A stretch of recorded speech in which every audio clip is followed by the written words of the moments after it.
안녕하세요. 결혼한 지 3년 된 30대 여자입니다. 남편은 소위 개천에서 용난 케이스예요. 소위 깡촌에서 태어났는데 시아버지는 가족에게는 관심이 없으셨답니다. 그렇다 보니 시어머니가 돈을 벌어 생활을 꾸려나가시며 집안의 실질적 가장의 역할을 하셨다고 했어요.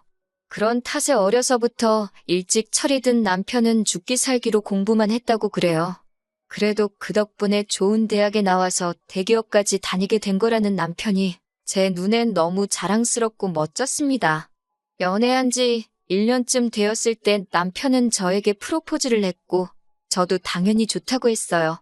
사귀면서 언젠가부터 자연스럽게 결혼에 대해서 이야기를 했기 때문에 이런 날이 올 줄 알고 있었고요. 무엇보다 제가 남편과 결혼을 결심하게 된 결정적인 이유는 바로 시어머니 때문입니다. 하루는 저희 친정부모님 가져다 드리라며 콩, 말린 무, 돼지감자 그리고 직접 농사지을 신께 등을 한가득 챙겨서 서울에 오셨더라고요.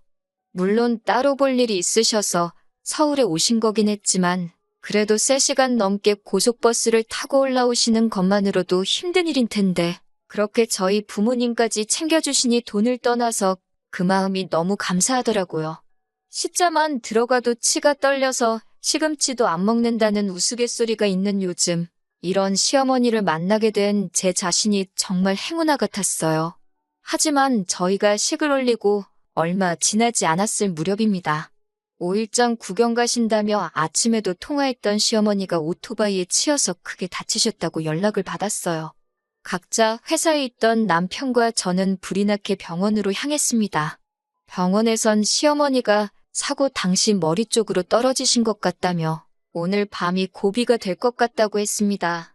무엇보다 속상했던 건 그런 시어머니를 앞에 두고도 시아버지는 마치 별일 아니라는 듯 합의금은 얼마나 받을 수 있겠냐며 여기저기 물어보고 계셨습니다. 비록 시어머니와 시아버지 사이가 좋지는 않았지만 그래도 부부의 연을 맺은 사람끼리 어쩜 저럴 수 있을까 싶었어요.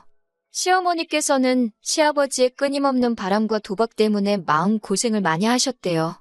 그나마 나이가 드시고 더 이상 돈 빌릴 곳이 없어지자 시어머니에게 돌아오셨고 마음 여린 시어머니는 그런 시아버지를 다시 품어주셨다는 거예요. 시어머니를 위해서 제가 해드릴 수 있는 일이 기도밖에 없다는 사실이 너무 슬펐습니다.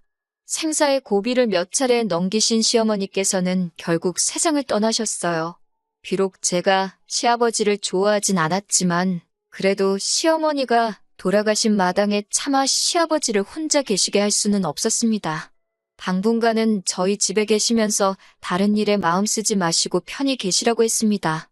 하지만 시아버지는 서울에 아는 친구분들도 없으셨고 남편이나 저는 출근하면 집에는 저녁 시간이나 돼서 들어왔으니 너무 답답하고 심심하셨나 봅니다. 결국 한 달 정도 지났을 무렵 다시 시골집으로 내려가고 싶다고 하시더라고요. 그래도 가면 이웃분들도 있고 여기보단 덜 적적할 것 같다고 하시면서요. 그렇게 시아버지는 다시 시골집으로 내려가셨고 저나 남편도 천천히 일상으로 돌아오게 되었어요. 그렇게 반년쯤 지났을 무렵 시아버지가 저희에게 시간 날 때 한번 내려오라고 하셨습니다. 혹시 무슨 일이라도 있나 싶어서 연락받은 주말에 바로 내려갔더니 시아버지께서 폭탄 선언을 하시더군요. 시어머니랑 두 분이서 살다가 갑자기 혼자 살려니 외롭고 적적해서 죽겠다 하시면서 재혼을 하고 싶다고 하시는 거예요. 저나 남편이나 시어머니가 떠난 지 얼마나 됐다고 벌써 시아버지 입에서 재혼이란 소리가 나오나 싶어서 당황스럽고 불편했습니다. 하지만 저희가 당장 모시고 살 수도 없는데 무조건 안 된다고 할 수도 없는 노릇이었습니다. 옛말에 10명의 자식이 악처보다 못하다더니 정말 그런가 싶기도 하더라고요. 결국 남편과 며칠간 상의한 끝에 좋은 분이 계시면 시아버지가 재혼을 하신다고 해도 반대하지 말자고 결론을 내렸습니다. 그리고 얼마 뒤 시아버지는 동네 이웃분에게 소개를 받은 분이라며 여사님 한 분을 저희에게 소개하셨습니다. 계모 시어머니라는 말이 듣기에 이상하기도 하고 그렇다고 새시어머니라고 부르기도 뭐하고 어떻게 불러야 하나 싶더라고요. 무엇보다 두 분이 재혼을 결심하셨을 땐 이미 저희 남편이 30이 넘었으니까 엄밀히 말하면 어머니로서의 역할은 하실 일이 없었으니 어머니라고 부르기가 내키지 않았습니다. 그렇기에 시아버지께서 그분과 같이 살기 시작하셨을 때부터 저희는 그분을 여사님이라고 부르기로 정했습니다. 제가 돌아가신 시어머니에 대해 좋은 기억이 너무 많아서 솔직히 이렇게 빨리 재혼하신 시아버지도 여사님도 조금은 믿고 원망스러운 마음이 들었습니다. 그렇다 보니 마음의 문을 여는 게 쉬운 일이 아니었어요. 특히 돌아가신 시어머니의 보험금을 시아버지가 어떻게 쓰셨는지 알게 되었을 땐 정말 연을 끊어버리고 싶은 심정이었습니다. 시아버지께선 시어머니가 돌아가신 후 합의금으로 거진 5천만 원 정도를 받으셨어요. 하지만 저나 남편이나 좋은 직장을 다니면서 벌만큼 벌고 있었기 때문에 그 돈에 대해 조금도 욕심을 내지 않았습니다. 두 분 사이가 어찌됐건 앞으로 혼자 살아가셔야 할 시아버지의 노후자금이라고만 생각했어요. 그런데 그 눈물 나는 돈으로 시아버지께서는 수입차를 뽑으셨더라고요. 여사님에게 20대 딸이 있었는데 그 딸이 차가 없어서 너무 불편하다며 저희 시아버지께 아빠 하면서 사달라고 했다는 거예요. 그러면서 시아버지께서 저에게 너도 내 딸처럼 살갑게 굴었으면 사줬을 거라고 하시는데 정말 어이가 없고 솔직히 시아버지지만 제정신인가 싶었습니다. 남편도 어떻게 엄마 목숨값을 그런 식으로 쓸 수 있냐면서 울분을 토하더라고요. 하지만 시아버지는 돈이 그냥 돈이지 무슨 그런 의미를 부여하냐며 어영부영 넘기시더라고요. 그런 태도에 남편이나 저나 엄청나게 실망을 했네요. 비록 남편이 시아버지와 좋은 기억도 별로 없었고 합의금 때문에 사이가 더 틀어지고 있었지만 차마 안 보고 살게 할 수는 없었습니다.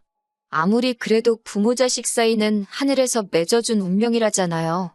안 보고 살겠다는 남편을 어르고 달래서 사람으로서 도리만 하고 살자고 했습니다.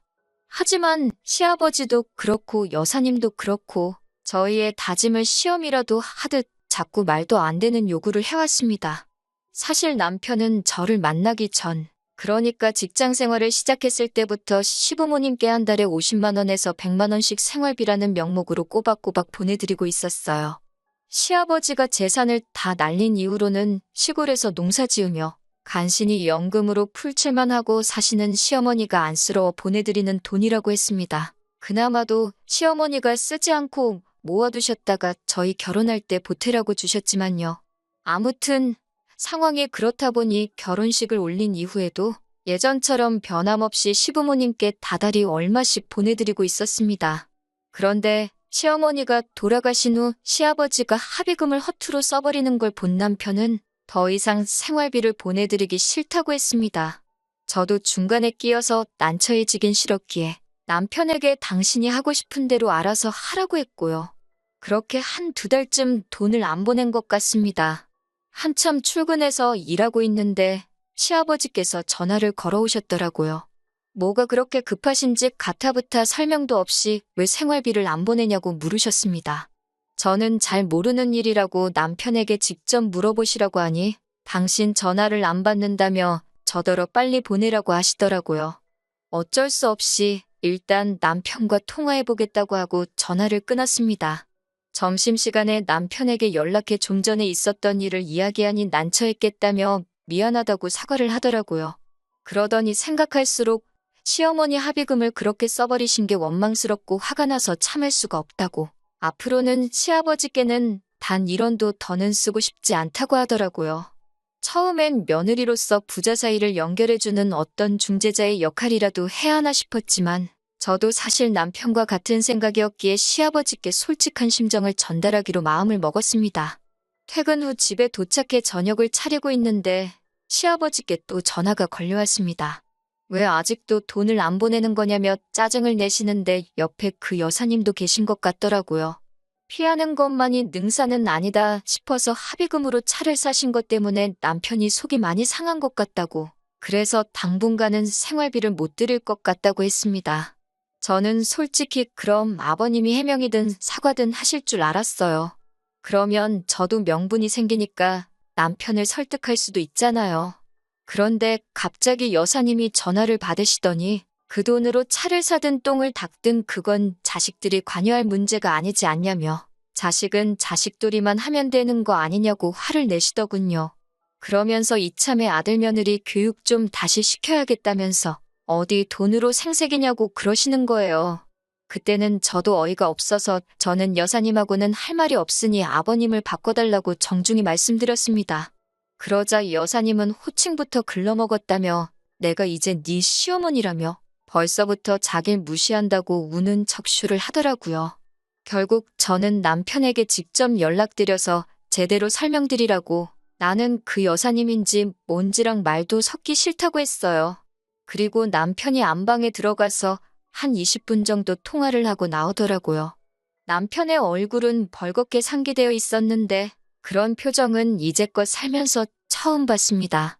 생활비는 어떻게 하기로 했냐니까 여사님은 개뿔이라며 그 아줌마 딸이 쌍꺼풀 수술 시켜달라고 하는데 돈이 없어서 그러니까 일단 그럼 100만 원이라도 보내라고 그러셨다는 거예요. 남편이 어이가 없어서 내가 왜 그 아줌마 딸 성형비용까지 내줘야 하냐니까 이제 네 여동생인데 무슨 말을 그따위로 하냐면서 당장 보내지 않으면 회사로 찾아와 깽판을 치시겠다고 그러셨답니다. 시어머니 살아계셨을 때도 좀 우악스러운 성격이긴 하셨지만 경우는 있으셨는데 한 1년도 안 돼서 사람이 저렇게까지 막무가내로 변할 수 있나 싶더라고요. 제가 정말 쫓아오시면 어떡하냐고 그냥 보내드려야 되는 거 아니냐고 그러자 쫓아오시면 그날로 영 끊어버릴 거라며 신경 쓰지 말라고 하더군요. 결국 남편은 끝끝내 돈을 안 보냈고 시아버지도 치사하고 더럽다 생각하셨는지 한동안 연락이 없으셨습니다. 가끔 시아버지가 어떻게 지내시는지 걱정도 되고 궁금하기도 했지만 남편이 절대로 연락하지 말라고 하더라고요. 하지만 가끔씩 남편을 바라보면 왠지 모르게 쓸쓸하고 공허해 보여서 가슴이 아팠습니다. 언젠가 기회가 되면 다시 잘 지낼 수 있도록 자리라도 만들어 볼까 생각했어요. 그리고 얼마 전 시아버지는 또 다시 저에게 연락을 해오셨습니다. 이번에는 또 무슨 말씀을 하시려는 걸까 전화기를 집어드는 순간부터 심장이 터질 듯이 두근거리더군요.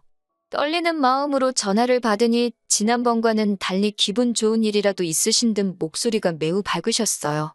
무슨 일이냐고 여쭈니 여사님 딸이 시집을 가게 되었다며 상견례를 해야겠다고 하시더라고요. 그 말을 듣는데 순간 기가 찼어요. 저랑 남편이랑 양가 어른들 모시고 상견례하던 날 시아버지는 오지 않으셨거든요. 지난 밤 숙취로 속이 안 좋아서 차를 못 타겠다는 이유였습니다. 그 말씀을 약속 시간을 1시간도 채 남기지 않고 해주셔서 결국 시아버지 없이 상견례를 해야만 했습니다. 남편이 그날 그러더라고요. 시아버지는 아들 인생의 중요한 순간엔 항상 부재 중이라고 입학식, 졸업식뿐만 아니라 군대 가는 날까지 한 번도 나오신 적이 없다고요. 그런데 상견례도 그런 식으로 넘기셨던 게 남편이 무척 상심이 큰 듯 했었습니다. 그런 시아버지가 당신이랑 피 한 방울 섞이지 않은 딸 시집 간다니까 좋아서 저희한테 전화를 하신 거죠. 저는 오만 가지 복잡한 생각이 들었지만 그래도 차마 몰아 따질 수는 없어 그러냐고 축하한다고 했습니다.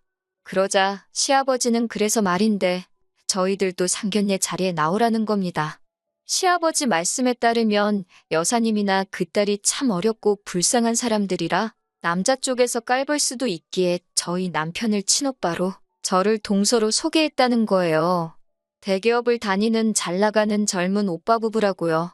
그러면서 와서 자리도 빛내주고 밥도 시원하게 한번 사주고 가라시더군요. 그 말을 듣는데 어쩜 사람이 이렇게 뻔뻔하고 속이 없을 수 있을까 싶어서 헛웃음이 다 나왔습니다. 그날 남편에게 시아버지와 통화했던 내용을 전하니 노발대발 난리가 났어요. 노인네가 미친 거 아니냐고 우리가 거길 왜 가냐며 정말 본 적 없는 무서운 표정으로 남편은 붕괴하고 있었습니다. 저는 일단 만나서 이야기를 하자고 시아버지도 기댈 데가 없으시니 저러시는 거 아니겠냐고 남편을 달랬습니다. 하지만 저도 시아버지가 정말 너무하신다 싶었어요. 피 한 방울 안 섞인 사람 때문에 왜 친아들 가슴에 대못을 박는 건지 이해할 수가 없었습니다. 그러다 며칠 전 시아버지가 이 사태의 결정타를 날리셨습니다. 연락도 없이 시아버지가 그 여사님과 그 딸까지 대동을 하고 서울에 올라오셨더라고요. 늦은 오후에 전화가 와서는 지금 고속터미널인데 좀 데리러 오라고 하시더라고요. 일하다 어떻게 나갈 수도 없고 해서 일단 택시 불러드릴 테니 택시 타고 집 근처에 있는 식당이든 카페든 들어가서 뭐 좀 드시고 계시라 했습니다. 퇴근하자마자 눈썹이 휘날리게 식당에 도착하니 남편도 곧 오더라고요. 딱 봐도 남편이 끓어오르는 화를 누르고 있는 게 보였습니다. 시아버지는 그 여사님 딸이 꼭 서울에서 결혼 준비를 하고 싶다 하신다며, 그런데 머물 곳이 없으니 저희 집에 좀 데리고 있으라는 거예요. 그러면서 그동안 생활비 안 보낸 거 이자 달라 소리는 안 할 테니까 그 돈으로 여동생 시집 가는데 좀 보태라고 하시더군요. 이쯤 되니까 이제 제가 오히려 분해서 견딜 수가 없었습니다. 아니, 신혼부부 사는 집에 피 한 방울 안 섞인 여자를 데리고 있으라는 게 상식적으로 말이 되냐고요. 그랬더니 시아버지가 저더러 무슨 생각을 하는 거냐며 수준 떨어진다고 하시더군요. 그 여산제 아줌만지는 한술 더 떠서 줄 사람은 생각도 안 하는데 김칫국 마신다고 그러는데 얼마나 천박하던지요. 결국 제가 그 아줌마한테 나이 먹을 만큼 먹었으면 곱게 늙지 나이 들어서 꽃뱀짓이냐고 했습니다. 딸까지 팔아가면서 노인네 주머니 털어먹으니까 배가 부르냐고 따져 물었어요. 이쯤 되니 저도 눈에 뵈는 게 없었거든요.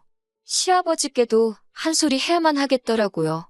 부모가 먼저 부모답게 행동을 하셔야지 자식도 자식도리를 할 거 아니냐고요. 그러자 시아버지가 저를 한 대 칠 듯이 손을 드시더라고요.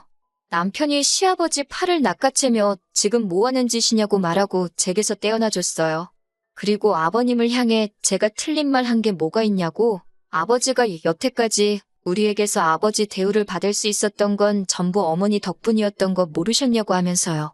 그런데 이제 와서 어머니의 남편이 아니라 이 꽃뱀 같은 사람의 남편임을 자처하시니 남편도 이제 더 이상 아버님을 모셔야 할 이유를 못 느끼겠다며 더 이상 남의 가족을 위해 제 돈은 못 쓰겠으니 이만 돌아가시라고 했어요. 아버님도 처음에는 남편한테 자식 키워봐야 소용없다, 뭐 이런 말을 하시며 남편을 다그치셨지만 남편도 완강하게 나오니 어쩔 도리가 없어 이내 포기하고 가시더라고요. 시아버지 생각에는 그래도 어떻게 자식이 부모를 버리겠냐는 생각이 있던 것 같아요. 네 엄마도 결국 나를 다시 받아줬는데 너라고 별 수 있겠냐는 듯이 말하고는 자리를 떠나셨죠. 시아버지가 저희 앞에 찾아와 빌게 된 건 정해진 상견례 날보다도 훨씬 이른 어느 날이었습니다. 재혼한 그 여사님이 아버님 남은 재산까지 전부 들고 야반도주를 했다고 하네요. 아들과 며느리가 대기업에 다니고 있으니 저희로부터 뭐라도 빼먹어볼까 한 것 같은데 그날 저희들의 단호한 모습을 보고 더 이상 아버님에게서 빼먹을 게 없다고 생각했는지 다 챙겨서 내빼버린 거예요. 하루아침에 모든 걸 잃게 된 아버님은 저희 앞에 찾아와 사죄를 하는 것 외에는 아무 방법이 없었던 거죠. 시아버지는 남편이 다시 아버님을 지원해 줄 거라 생각하셨나 보지만 남편은 단호했습니다. 그동안 들이던 액수면 혼자 지내시는데 지장은 없을 거라고 말하고 앞으로는 연락도 이렇게 찾아오시는 것도 없으면 좋겠다 말하며 단칼에 쳐내더군요. 그렇게 한 번도 자기 가족 돌보지 않으시고 말년이 돼서야 남의 가족 챙긴다고 자기 가족들 피땀 흘려 일궈놓은 인생의 숟가락 하나 얹어놓으시려던 아버님은 숟가락 하나만 남은 여생을 혼자 보내시게 되었네요. 아버지와의 연을 끄는 남편이 안쓰럽네요. 강한 척 말은 했지만 그날 남편이 참 많이 울었습니다. 저와의 행복하고 깨끗한 미래를 위해 힘든 결정 내린 남편이니만큼 제가 잘 도와줘서 앞으로 남은 삶 행복하게 한번 살아보려고 합니다.